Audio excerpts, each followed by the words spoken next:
yang berbahagia. Alhamdulillah pada pagi hari ini kita bisa berkumpul melaksanakan sholat subuh dan dilanjutkan dengan kajian ba'da subuh. Mudah-mudahan apa yang jenengan semua lakukan ini diterima Allah Subhanahu wa taala. Amin. Amin ya rabbal alamin. Tak lupa sholawat serta salam semoga tetap curahkan kepada junjungan kita Nabi besar Muhammad sallallahu alaihi wasallam, pada keluarga beliau, sahabat-sahabat beliau, dan para pengikut beliau sampai akhir zaman. Dan mudah-mudahan kita semua yang hadir di sini, baik yang offline maupun yang online, keluarga kita semua mendapatkan syafaat beliau di akhir zaman kelak. Amin. Amin. Ya rabbal alamin. Pada pagi hari ini, saya mewakili Pak Direktur, Pak Hatta, ingin menyampaikan tema terkait kerangka riset, sains, dan terapan halal nasional. Para hadirin sekalian, dalam 2 minggu terakhir ini, kami dari Pusat Kajian Halal ITS kedatangan tamu, ya, yang intinya mereka menanyakan terkait kira-kira apa saja terkait halal ini, apa yang bisa dikerjakan oleh para ilmuwan, begitu ya. Kita di lingkungan ITS ini dosen mempunyai tridharma perguruan tinggi, ya, pendidikan, riset maupun pengabdian masyarakat. Mahasiswa punya tugas akhir juga, baik S1 maupun pasca, tugas penelitian di S1, kemudian tesis, dan untuk S3 adalah apa namanya itu? Ya. Ternyata tidak semua orang itu tahu terkait kerangka riset halal nasional. Oleh karena itu pada pagi hari ini kami ingin share. Dan apabila para jamaah baik yang di offline maupun online ada yang sudah tahu, mudah-mudahan nanti kita bisa diskusi lebih jauh terkait ini. Sebagaimana firman Allah Subhanahu wa taala dalam surat Al-Baqarah ayat 168, A'udzu billahi minasyaitonir rajim. Bismillahirrahmanirrahim. Ya ayyuhan nasu kulu mimma fil ardi halalan thayyiban wa la tattabi'u khutuwatis syaitan innahu lakum adzurum mubin. Wahai manusia, makanlah dari makanan yang halal dan baik yang terdapat di bumi. Dan janganlah kamu mengikuti langkah-langkah setan, sungguh setan itu musuh yang nyata bagimu. Kemudian didukung dengan sabda Nabi, Tolabul halal wajibun ala kulli muslimin. Mencari yang halal adalah wajib bagi setiap muslim. Indonesia, ya, negara kita ini, para hadirin sekalian, sudah mempunyai visi terkait halal. Sesuai dengan siaran pers dari Kementerian Koordinator Bidang Perekonomian Republik Indonesia, maka pemerintah Republik Indonesia siap mewujudkan Indonesia sebagai pusat produsen halal dunia. Baru saja memang tahun kemarin, November 2021. Nah, di dalam detailnya, ya, tentu ada strategi bagaimana cara mewujudkan hal tersebut. Dan ini sudah dirilis, singkatannya adalah GRIPS. GRIPS. Ya, GRIPS. Gitu. G-nya adalah Global Hub. Jadi para pelaku usaha itu harus berkolaborasi. Kami di ITS itu membina pelaku usaha skala kecil, mikro kecil. Dibina supaya kolaborasi, tidak sendiri-sendiri lagi. Kemudian integrasi rantai pasok halal. Jadi teman-teman di teknik industri itu supply chain dan sebagainya, ini banyak penelitian terkait tersebut.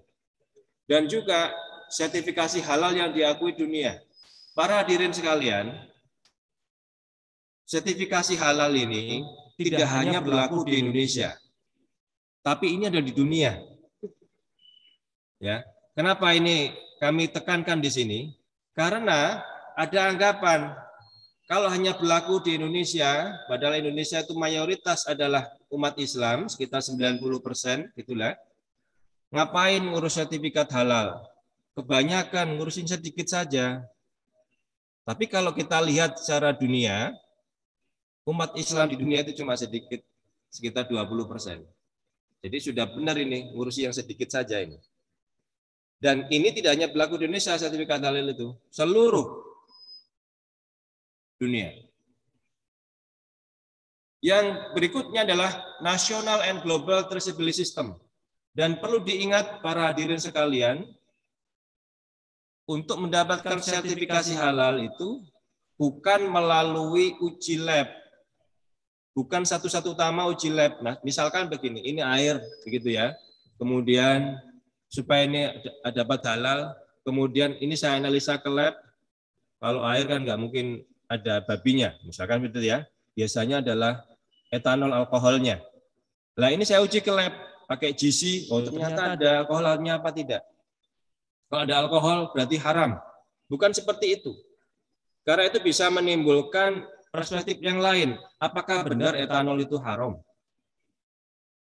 Tidak. Kalau ada yang menganggap demikian, salah itu. Etanol itu tidak haram, karena etanol ada dua. Etanol homer sama etanol non-homer. Begitu. Yang haram adalah etanol homer, dari industri homer. Kalau yang etanol biasa, food grade biasa, bukan non-homer, ya kita gunakan, bisa, halal itu. Ini yang di masyarakat masih sering saja ada terjadi permasalahan. Etanol itu banyak digunakan Bapak-Ibu sekalian. Kita nggak bisa terlepas dari etanol. Sangat berguna. Tapi ada dua, homer dan non-homer. Begitu.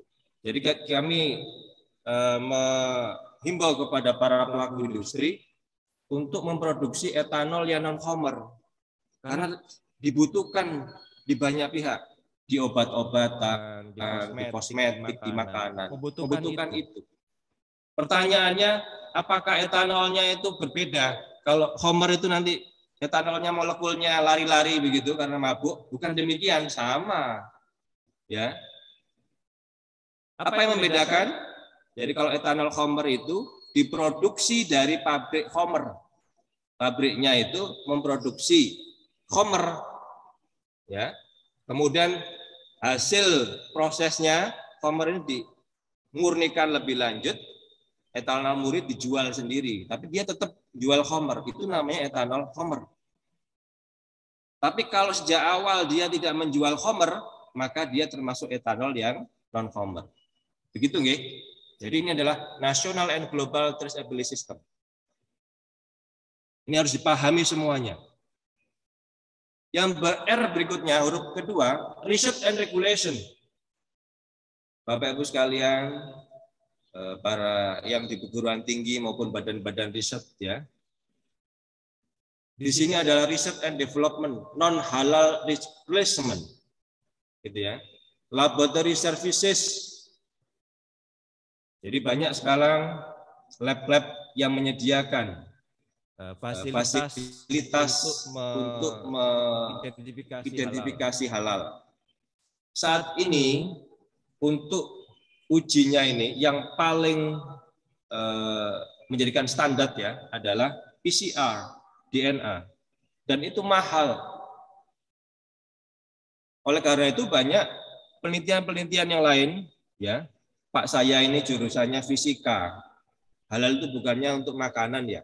Apakah bisa saya membantu di sini? Loh bisa, ya. Jadi yang fisika, teknik fisika, dia biasanya berhubungan dengan alat-alat instrumentasi, bisa di sini mengembangkan suatu metode baru yang murah. yang cepat, yang bisa mendeteksi. Jadi Pak Hatta, Pak Direktur, salah satu orang yang di sini terkait autentikasi halal. Juga ada Pak Freddy sedang mengembangkan itu. Terus Bapak Ibu sekalian, berikutnya adalah regulasi. Intervensi dari pemerintah, undang-undang CPH dan turunannya. Halal ini Bapak Ibu sekalian bukan hanya milik umat Islam. Saya masih ingat sekali itu kapan hari ada tamu ya dari luar mencari fakultas syariah ITS. Nggak akan ketemu. Kenapa saya tanya demikian? Kenapa Bapak mencari fakultas syariah? Karena saya mau ketemu ke pusat kajian halal ITS. Biasanya halal itu hubungan sama dengan syariah. Dan biasanya hubungannya mesti sama Al-Quran dan hadis begitu. Enggak demikian. Halal ini sudah menjadi amanat konstitusi. Berlaku untuk seluruh warga negara Indonesia. Baik yang muslim maupun yang non-muslim. Dan ini benar adanya Bapak sekalian. Ada tamu, orang penting juga di kami, belum tahu bahwa halal itu sudah menjadi undang-undang dan sebagainya itu. Padahal ini sudah sejak tahun 2014. Dan dikatakan di sana, semua produk yang beredar di wilayah NKRI harus bersertifikat halal. Oke. Jadi para hadirin sekalian, jamaah yang ada di offline ini maupun yang di online, kami informasikan bahwa halal ini adalah amanat konstitusi. Sudah lengkap undang-undangnya, PP-nya, aturan turunannya, semua sudah lengkap. Ya. Semua pihak saat ini sudah banyak yang sudah sadar pelan-pelan, pelaku industri, baik yang mikro kecil, kemarin banyak menengah besar datang ke ITS, minta tolong ya, minta informasi terkait ini. Nah kita ini yang sebagai perguruan tinggi juga harus sadar, harus berubah. Begitu. Yang huruf berikutnya, strategi berikutnya, industrialization. Ada yang nggak percaya Anda industri halal, ya. Padahal di sini sudah lengkap semua. Ya. Apa itu? Pengembangan kawasan industri halal dan non kawasan industri halal. Sudah ada di sini. Ini sudah ada peraturan menterinya. Industri halal itu adalah fakta, ada memang. Dan pengembangan kawasan industri halal juga sudah ada. Berikutnya adalah peningkatan kompetensi SDM, pekerja industri, dan klasterisasi produk halal. Nanti kita lebih lanjut. Ya. Dan huruf yang berikutnya keempat adalah P, social preference. Apa ini? Jadi terkait halal life, kesadaran konsumennya itu diperbaiki.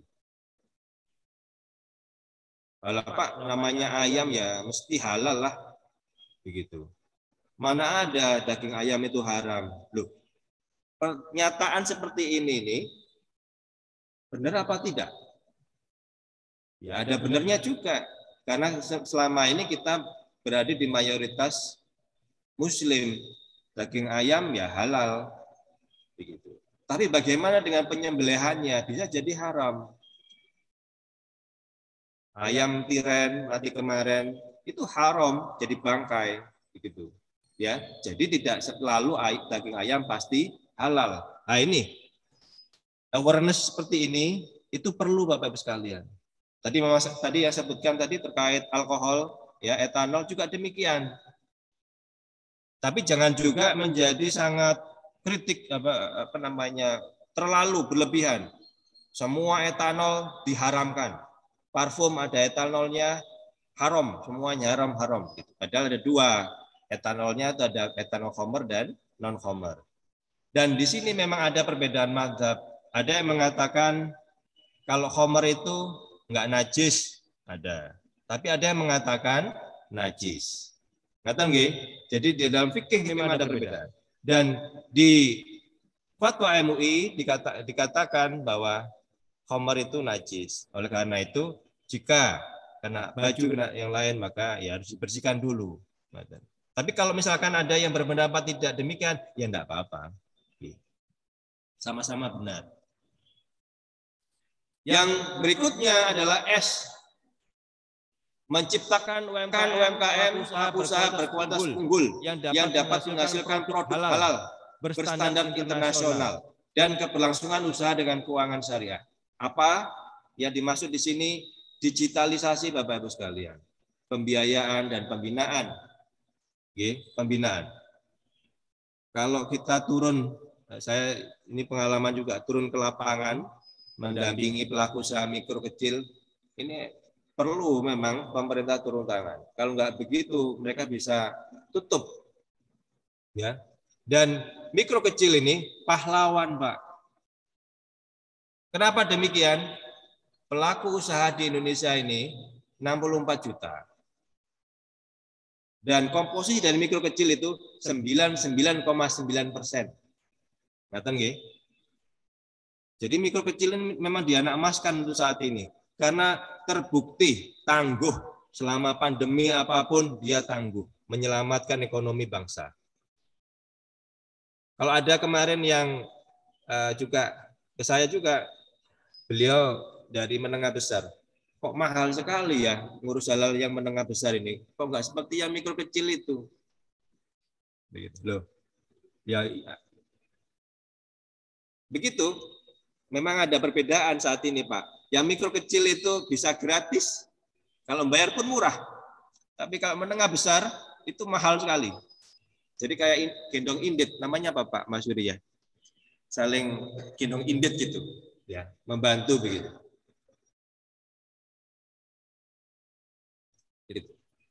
Jadi ini strateginya. Dan kalau kita membahas terkait rencana induk riset nasional, Bapak Ibu sekalian, inilah hal-hal atau tema-tema besarnya, ya. Ada maksi master plan keuangan syariah seperti perbankan, ya, non bank, kemudian ada bank BUMN syariah, ada teknologi informasi dan dana sosial. Ini maksi. Kemudian ada meksi juga, berubah maksi menjadi meksi, ya. Halal value change, UMKM ekonomi digital, ya, bank syariah, ada pangan masuk di sini, ya, untuk 2019 sampai 2024. Pangan, pertanian, obat, kesehatan masuk. Dan selalu ada teknologi informasi di sini. Selalu masuk. Dan yang terbaru, RIRN, ada tambahan material maju, energi baru terbarukan, kemaritiman, pertahanan dan keamanan kebencanaan, pangan masuk, pertanian, obat, kesehatan, dana sosial, dan teknologi informasi. Jadi banyak irisan di sini. Ya, ini terkait rencana induk riset nasional. Teknologi informasi di semua bidang selalu masuk. Ya, ini berkahnya orang-orang teknologi informasi saat ini. Jadi banyak orderan ini. Riset kemanapun bisa diarahkan. Ya, Bapak Ibu sekalian, ada tantangan di industri halal ini. Yang pertama adalah ketersediaan bahan baku dan bahan pendukung industri yang terjamin kehalalannya. Begitu.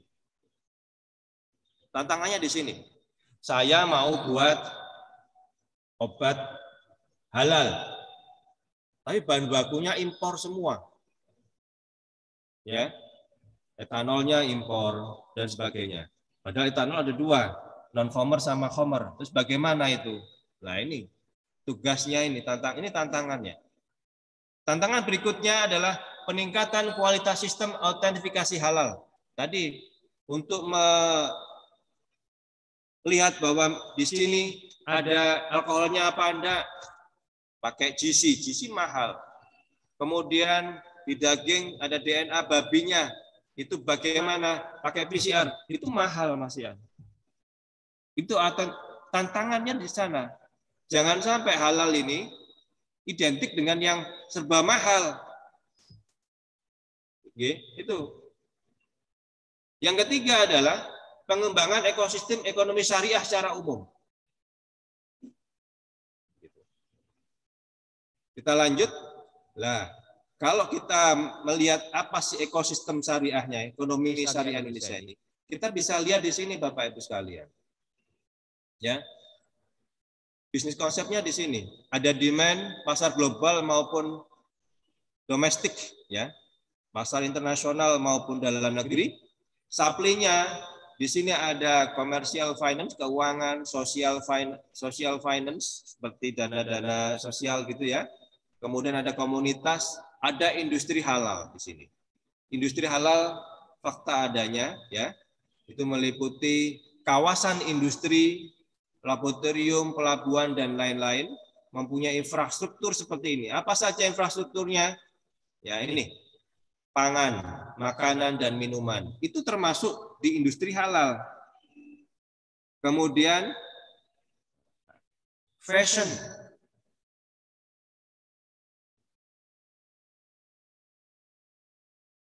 Pariwisata, yang nomor 3. Kemudian farmasi dan kosmetik, media dan rekreasi, dan juga bisnis syariah. Ini adalah infrastruktur dari industri halal. Siapa yang melakukan? Ya besar, ini pelaku usahanya ya. Besar, menengah, mikro, kecil, sampai di sini nih, itu adalah 99,9%. Dan ini adalah didukung oleh sumber daya manusia, riset, dan pengembangan. Nah, nanti pada pagi hari ini kami ingin share terkait riset dan pengembangan supaya menjadi inspirasi dan tahun ini menyusun kerangka risetnya, roadmap-nya sendiri-sendiri, kemudian tahun depan bisa di-apply untuk funding ya, untuk dana. Ini Bapak Ibu sekalian ya, terkait riset tadi. Sudah ada diminta untuk sebagai kita ini perguruan tinggi keluaran riset-risetnya berupa artikel jurnal, buku, paten, hak cipta, laporan kajian maupun kebijakan ya, itu. Ini seperti ini keluarannya. Diharapkan demikian memperkaya terkait halal tadi untuk menjawab dari 3 tantangan yang saya sebutkan tadi. Begitu. Dan insya Allah dari regulasi sudah ada pendanaan tahun ini sudah ada pembicaraan dengan BRIN dan sebagainya. Insya Allah semoga tahun depan bisa dibuka. Bapak Ibu sekalian, kerangka riset nasional terkait ekonomi syariah ini bisa ada beberapa tema di sini. Ya, kita mungkin di ITS juga ada manajemen bisnis ya. Keuangan syariah, keuangan sosial syariah, keuangan mikro syariah, industri halal di sini ada. Industri halal. Ini terkait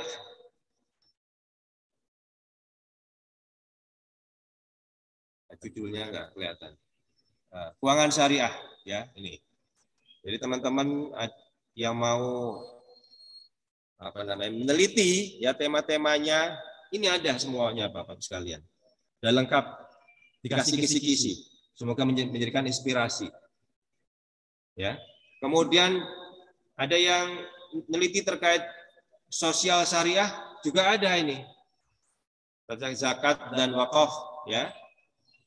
Ini apa saja yang perlu diriset sudah ada. Kemudian industri halal di sini ya. Baik yang pangan, pariwisata, obat-obatan, coba yang pangan ini, makanan dan minuman halal. Pengembangan alat uji halal yang murah dan cepat. Nah ini ya.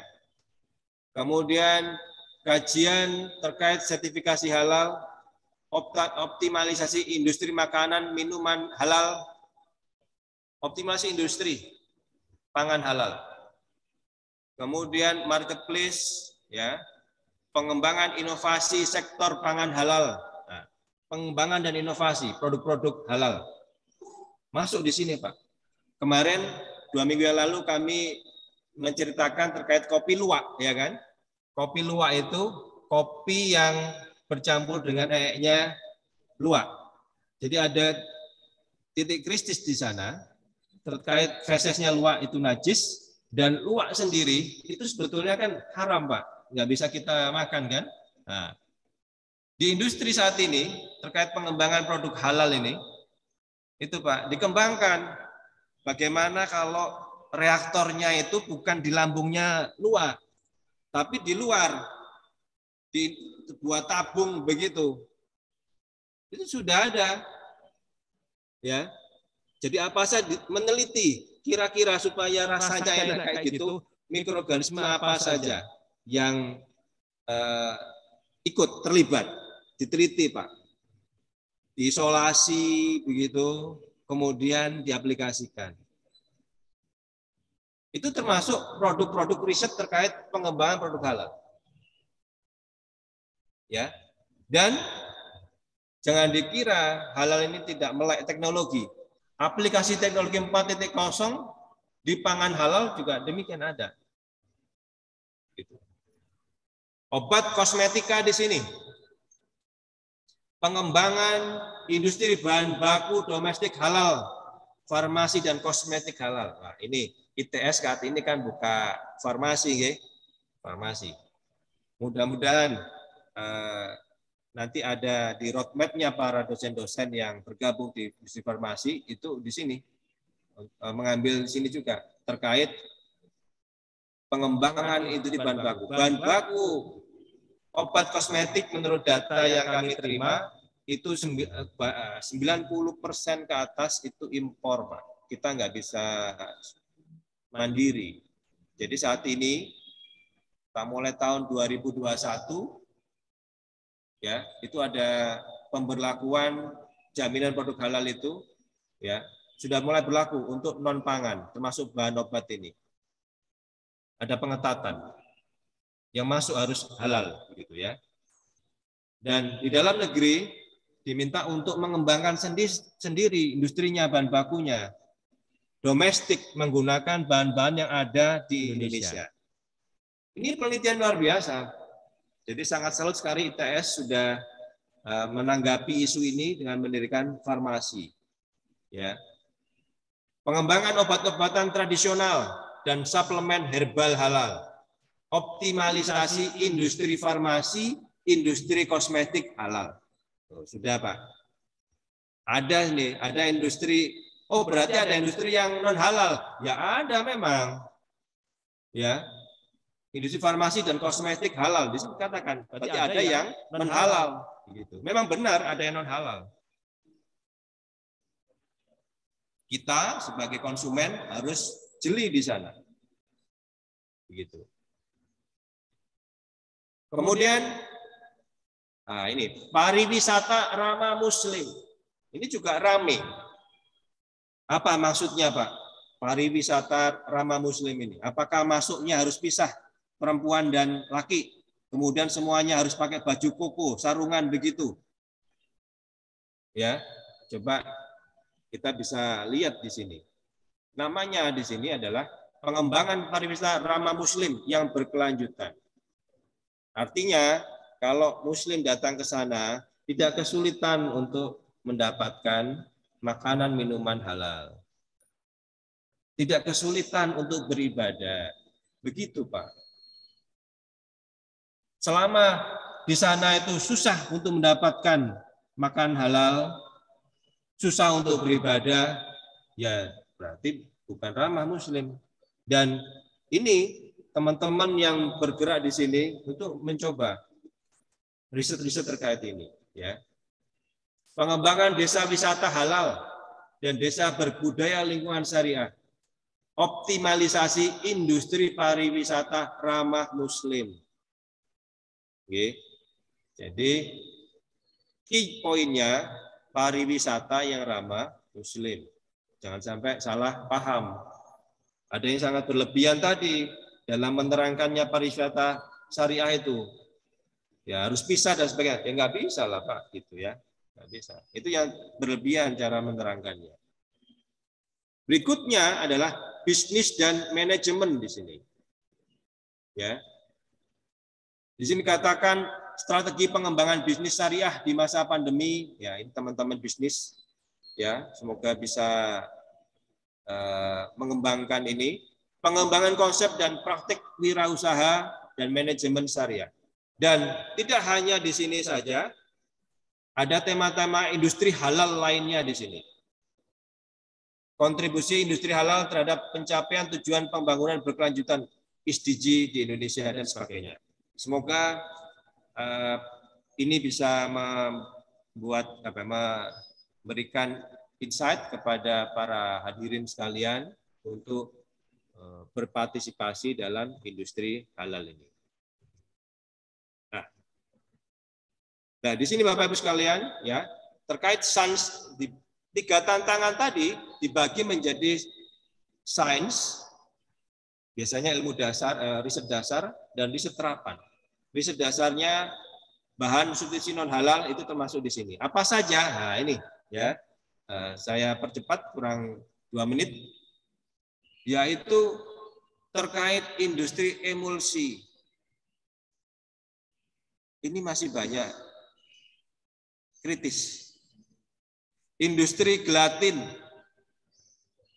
industri flavor, industri enzim, kemudian industri natural product, oleoresin, seasoning, pewarna, antioksidan, ini kritis.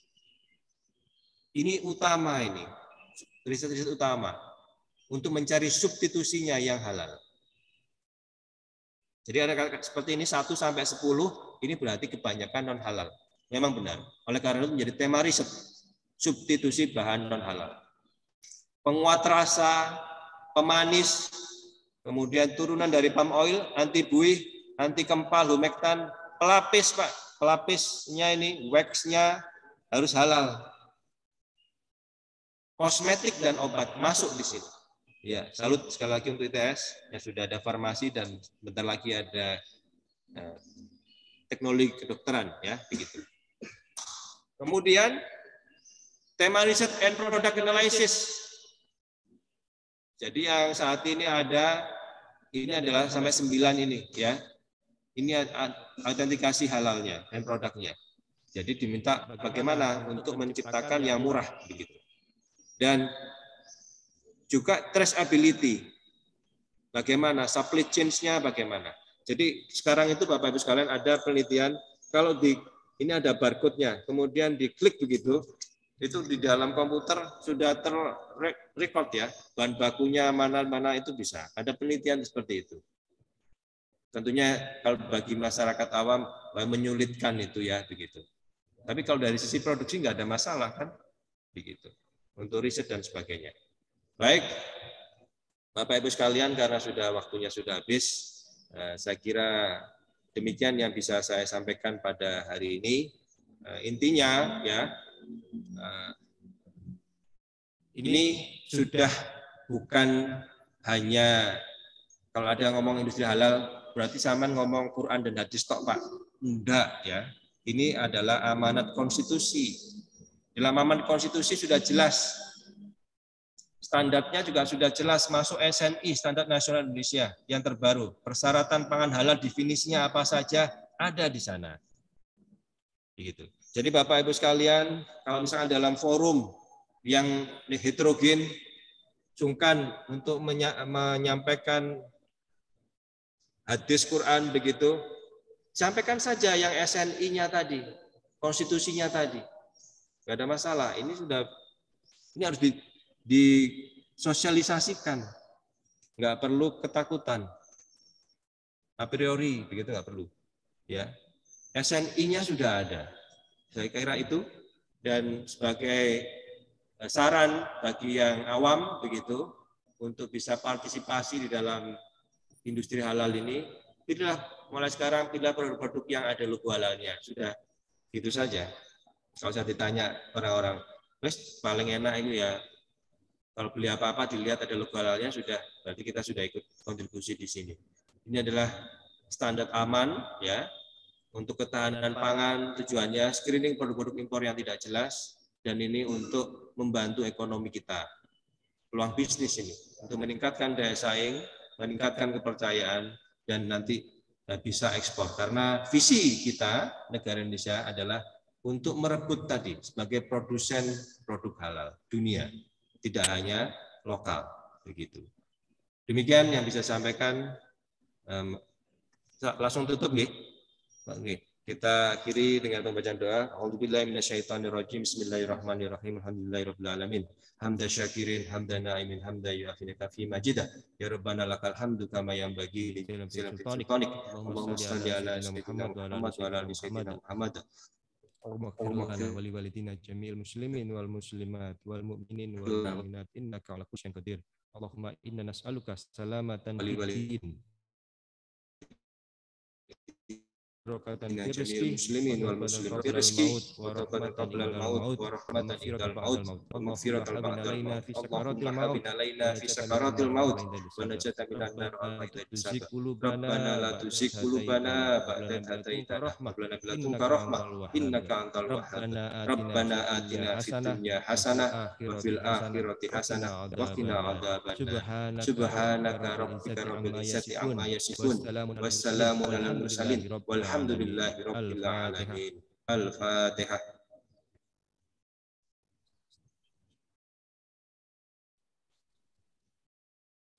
Assalamualaikum warahmatullahi wabarakatuh. Allahumma shalli ala sayyidina Muhammad